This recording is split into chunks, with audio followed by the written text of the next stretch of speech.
Assalamualaikum, hörmətli kuzatuvchilarimiz. Bağat Eke Avtosavdo kanalına abunə oldular. Əziz yurtdaşlar, bugün 26 oktyabr 2025 yıl. Azam bilan savdamız neçə bir oldu dostlar.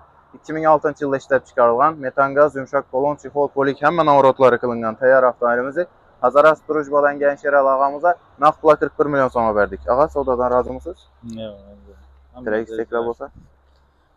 Rahmat sizlarga meni mashina alacakman da birgalar şöyle gelavering. Her xil mashinalar bor.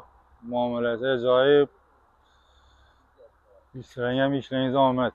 Katta rahmat ağa, yaxşı diləklər üçün, işanç üçün. İznən bundan hem yaxşı maşınlarını verib oturalım. Dostlar, kizətəmiz satqan maşınımız 2006 yılda işləb çıxarılan maşınımız metan qaz, yumşaq kolon, çixol, polik həmin avratları qılınğan təyar halətdədir.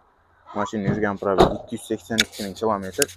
Təyar halətdəki avtomobilimizi Hazaras Drujbaya verdik. Dostlar, nağd pula 41 milyon som oldu. Gəl övrəslə.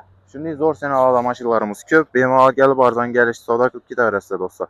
Sizlərdən şimdi satılan maşınlarımız olsa BMW gəlişləri istəfsək alamız, gəlişsək nağd alamız. Gəlişməsək satıb bəriş variantları var. Like basıb, подписка болып qoşunu yaddan çıxarmışsınlar. Rəhmət.